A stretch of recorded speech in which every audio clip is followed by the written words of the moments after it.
Hello everyone, thank you for joining me here on this episode of Vegan Police TV. In this episode is going to be a little bit of a waffle on current things that are the current state of YouTube and veganism, as well as giving a bit of an idea of what's coming in in future episodes. Future episodes we'll be talking about vegans of vasectomy, which is something that seems to be being popular at the moment. Something else is basic understanding of animal rights, and that is the difference between moral rights and legal rights. Because I believe that animal rights is the understanding of animal rights is one of the most misunderstood concepts of this vegan social justice movement. I'll be talking about apologetic vegans. I'll be talking about the recent eggs expose or scandal or whatever it was that happened in Australia in what was it? I think country Victoria, one of the hatcheries that it was. My 2 cents on that, as well as a few other things that will come to me as I'm going on. Now, I'm sure you've all seen the drama that's happening on YouTube at the moment about certain channels being taken down, channels having copyright strikes against them, and all that sort of stuff. Now, what I want to talk about is aside from the behaviour of Leanne and Harley, because everyone knows that, what I'd like to do is encourage all the other YouTubers, vegan YouTubers that disagree with the Raw Till 4 lifestyle, or call it a cult or whatever it is, stop giving these people power.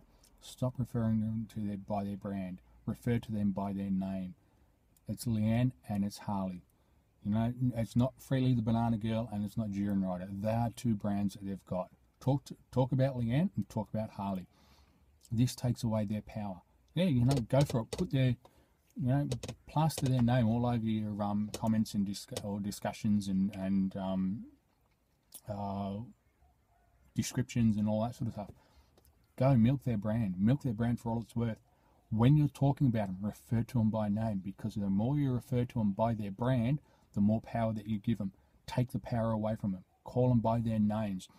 That's something that they don't want. They don't want to be known by their name. They want to be known by their brand.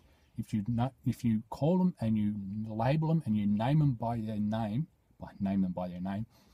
you take away the power from them. So and that's the thing. So I'll probably have more rants about those 2 in future episodes, which actually there is one. No, I won't waffle about that. No, this is the thing. Call them by their name. Stop referring to them by their brand, because that's what gives them their power. That being said, what they're doing is atrocious. They've publicly said on YouTube clips that you can use use their footage as much as you want. You can monetize it. You can do whatever you want with it. For them to put copyright claims in against other YouTubers, whether they, this is the thing, yes, Charles, he uses immensely inappropriate language. So does, who's it, Jay Vegan. So do all these other people. That I'll be talking about in a later episode. If you've got a problem with their language, talk about that. This is the thing about slander. Harley had a little spiel about that Charles has slandered Harley and all that sort of stuff. No, he didn't. What he said is that he made a comment and then allowed people to speculate. This is the thing. It's different to what Harley does. Harley comes out with so much BS, passes it off as gospel, and expects everyone to believe it. Now, this is the thing. It's that, their diet. I've ranted about their diet, because that's all it is. And these 2 people, whether, are they fake vegans? By their own definition, they're fake vegans, because all they're doing is they're pushing their lifestyle. They're pushing their diet. All they're doing is wearing a vegan t-shirt. All they're doing is talking on YouTube. They claim they're doing it for the animals. Are they? Are they really doing it for the animals, or are they doing it for their own views? Someone did say, and I can't remember who it was on one of the clips I saw yesterday or the day before, that if it truly was for the animals, take the monetization off your YouTube clips. Until they do that, well, hey, it's not. Now talking about that, as I've said, made it clear right from the start. These are monetized, all these clips and everything like that. All that money goes to the non-profits that I've got, and if you're part of those non-profits, there's full disclosure with that. And this is the thing. I'm making no qualms about that. put it up there, go for it. So yes, there's that. Now, speaking of vegans and fake vegans and whatever else, who's it? Jeff from Vegsource was doing his little spiel. There was one popped up this morning where he's talking about the state of the movement and criticising the response videos and attack videos and all that sort of stuff. Now, let's remember, he's guilty of the same thing. Yes, the vegan couple did, had a crack at his daughters. Big deal. He should have left it up to his daughters to defend himself. Instead, yes, I understand that his daughters, they're also adults. So is he going down the whole big thing of the big male, wanting to protect the weaker females? Well, why didn't his daughters have a response video? If they have, I apologise that haven't seen it. All I've seen on my YouTube feed is stuff coming from Jeff at Vegsource. Now, his recent one that he put out, he was talking about attack videos. He was talking about everything else. He's as guilty as what it is. He's done the same. How many did he do against the vegan couple? There was a response video. There is his they haven't responded video, and then there was his video having a crack at them. He's as guilty as everyone else about what he's talking about, saying that we should stop. And then that being said, veganism is not about diet. Veganism is not about food. He listed 3 things about. For him, veganism is about the treatment of animals, the environment, and human health. Well, this is the thing. If you have a look at the definition by Watson, it's about the use of animals. You talk to people, most people that have an understanding of veganism as a social justice movement, it is the use of animals and the exploitation of animals. It is not the treatment of animals, because you can treat an animal just the same way as you can treat a human perfectly. You can treat them, to a socially acceptable standard. You can still be exploiting them. And this is what it comes down to. Veganism is about removing the use and exploitation of other animals. Jeff is one of those apologetic vegans that I'll be talking about later on. And this is what their focus is. Their focus is moving veganism away from being about the use of animals in entertainment, the use of animals for medical research, the use of animals for clothing, the use of animals for everything, and just taking it down to the animals for food. Well, yes, that is the majority of animals that are killed and exploited for food. That's not the only part of it. And this is the thing, and this is where this is where veganism falls over. This is when people just jump on that, and we're supposed to believe everything Jeff says because he has a glossy, flashy video with a white screen or green screen or whatever he's standing in front of. He does all this, U-Butte editing and all that sort of stuff. Well, no, that's not what it's about. There was a response by someone in the vegan society about his "You're Not Vegan" video, which. Anyway, I'm not going to worry about that because that's just going to be playing into his things of giving him more credit. He is just another one of these, as I said, apologetic vegans who wants to water down veganism to be solely about food, and then to expand it to be saying that, hey, yes, you consume a little bit of honey, or you consume a little bit of eggs, or you consume a little bit of dairies. That's all right, as long as you don't do it too often. That's in, and but that's the thing. This is what we need to get away from. Veganism is a social justice movement. If you want to talk about animal rights, then talk about animal rights. Don't combine health and animal treatment and animal rights in the statement or in your videos and claim that that's what veganism is about, because it's not. It comes down to that. Anyway, I better stop now because I can feel myself getting onto a soapbox. So, what else did I want to talk about on this episode?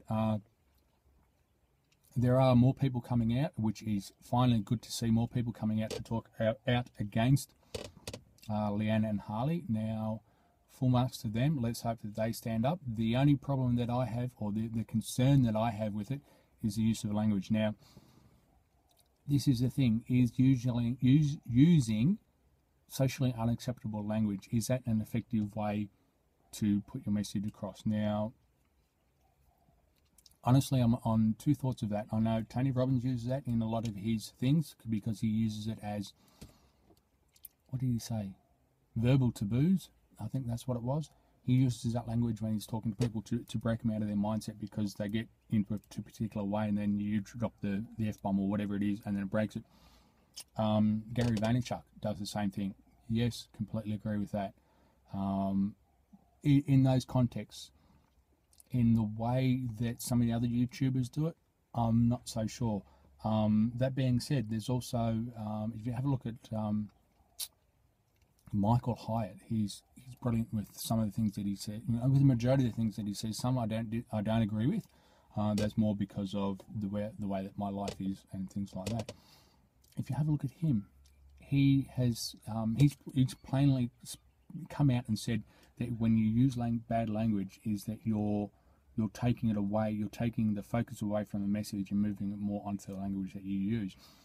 For those that know me personally, they know I swear like a trooper. I'm keeping it clean for these episodes, or at least going as much as I can. Same as my podcast, so I keep it clean because it's the thing is that I want people to listen to the message. I don't want people to listen to hear me say, drop the F-bomb or the C word or whatever else. And this is it. I mean, on one aspect, they are just simply words. Then again, on the other hand, it's a power that we put to those words, and it brings out this whole, discussion on things. Is and actually, that's the other thing that I wanted to talk about. Actually, I'll cover it in this one. Is what's effective. Now, people are saying that Leanne's effective because she's got this amount of people and all that amount of people, and people even like the misnomered vegan strategists talk about how they believe that they are an effective communicator because people are listening to those message and all that sort of stuff. Well, no, you don't have to be. You're not effective if someone's listening to you. You're effective if you're getting to people to make a change. Now, Leanne saying that she's got all these people to go vegan and all that sort of stuff. Could that be classed as effective, or are they just preying on a particular group of people that are more receptive to their message? Does that mean that they're effective? Well, honestly, the truth will be in the pudding when, once these people, which if you have a look at most of the demographics for that age group, they're normally around the teens or early 20s. Now, when these people get to later on in life, like let's say, they reach their 30s or they reach their 40s, if they stick with veganism and if they stick to becoming continually being as outspoken as what they are now, then that will be a sign of effectiveness. Just because you've got someone to adopt your raw till 4 diet now and they've stuck with it for 2 years, and they may not have a better understanding of, they may be living, as they are now, all hiding away over in Thailand, that what happens once they get back to the real world? If they spend 6 months in Thailand and then they come back to the real world and they think, oh, you know what, it's too hard for me to stay for this raw till 4 diet, I need to go back to school or I need to get a job. Then they start dropping off that. Then they think, well, hey, I've eaten cooked food. Well, hey, yeah, let's just have this. Or, I've eaten this burger, or I've had some dairy in that, or whatever it is. And then this is a slippery slope. If you're effective, you get people to stay on it. And that's what it is about being an effective communicator, is that you've communicated your message across, and the person has more likely to come across to your point of view. Just because they've listened to it doesn't mean to say that you're effective, because the person could be listening to you for the sheer fact that they'd want to hear what you say. Doesn't mean to say that they agree with what you say. I mean, hell, I've sat through, mind-numbingly hours listening to Harley and Leanne, read through a whole lot of Peter Singer's stuff. I disagree with a majority of the stuff that Peter Singer says, more from his utilitarian point of view, and the fact that he doesn't want, for him, it's the needs of the many outweigh the needs of the few, and all that sort of stuff. So, I mean, I've read those books. Even Gary Francione, to a point, his message, his original message, did have a time and a place. Nowadays, I think he's just caught up in his own rhetoric, and he's just gone onto things. And I mean, to sit through and to listen to all that garbage that comes out from these people, like, that's the thing. That doesn't mean that they're effective. That just means that someone's listened to it. I mean, I listen to it for research. I listen to it for things for myself to talk about in blog posts, to talk about in podcasts, to talk about here on YouTube. And that's the thing. That doesn't mean that you're effective. You're effective if you can have a conversation with someone, and you know, I've done it in the past. Is that gone to business meetings and had a discussion with someone, and you know, it's come to dinner time, or meal time, as you know, most business meetings are now, or the ones that I go to are normally lunch or things like that. Hey, you know, I don't eat there, you know, I'm vegan. Oh, really? Why? Blah, blah, go through a discussion on that. Then that leads on to another discussion. Yes, the person has heard my message every step of the way. Then, according to by those standards, I'm being effective because they've listened to it. Have they made changes? To a certain extent, they did, because I've had a number of people say, oh, you know, since having discussions, and they've, you know, done their own research and all that. And this is what it comes down to, is that you need to do your own research. So going back onto the effectiveness, I go on tangents. You know, I blame my genetics for that. I'll, you know, think of one thing and then fly off on another. So yeah, the effectiveness is that just because someone's listening to you doesn't mean that you're effective. You're effective if you're bringing about change. You're effective if you're creating a momentum to cause that person to change. Now, I'm not talking about change as in, you know, because when we know about it, when we have a look at the way people are, we're either motivated towards pleasure or away from pain. Now, the idea to make an effective change in person, you have to make the attraction to this change, like the pleasure that they get from this change, from the proposed change, far greater than the pain that they would have by staying in that position. Yes, far greater, or anyway, so is that, yeah, you'd have the pleasure of, you know, adopting that change far greater than the pain that they would have by adopting that change. So, for example, if you're talking to young males and trying to get young males to go vegan, then, you know, we need to look at their peer group, we need to look at their social status, we need to take part in all those things. You know, pushing it around that, you know, if you go vegan, then that's easy because, you know, real men don't eat animals. Well, really, what's a real man? You know, and who's to define what a real man is and what a real man isn't? It's the person itself. Now, that, you know, that is one of the big issues I have. Real men don't eat animals, or real men eat meat. Well, you know, that's the thing. What's a real man? Talking about the young males, you know, you need to make it easier that, hey, yes, they're going to adopt this vegan lifestyle, though you have to make the pleasure that they receive from it, whether it's, you know, doing right by the animals, if that's what they're passionate about, you need to find out what their passion is, and then you need to attach it to that. So you need to make all that far greater than the pain that they would have by moving to that lifestyle. So, you know, they'd have the pain of, as I said, you know, only real men eat meat. They'd have the pain from their peer groups if their peer group is all non-vegans. And, you know, what do they do with their jobs? What do they do with their lifestyle? It's just so complex to say, you know, for people to turn around and say, oh, it's easy to go vegan. Yes, it is easy to make the decision to go vegan. It's not easy to go vegan within itself. So, anyway, looking at the time here, coming up to 18 and a half minutes. I think I've waffled for about enough on this one. I don't want to bore people too much. If you like this video, so I'll wrap it up here. There'll be links to the next videos down in the discussion. So if you come onto this one and it's you know, a couple of days later and there's other videos, there'll be links to there. Head on over to Vegan Police TV. I think this one's episode 4? No, episode 3. Episode 4. Anyway, whatever it is, there'll be a link in the description, so down below. So if you're new here, subscribe. If you don't like it, thumbs down. If you like it, thumbs up. If you think I'm an idiot, leave a comment in the section. Leave a comment in the comment section. And thank you, and I'll talk to you next time. All right, bye for now. Oops, here I am. I turned my Bluetooth remote control off, so I've got to wait for it to sign in now. Okay, scratch the nose, and there we go. Bye for now.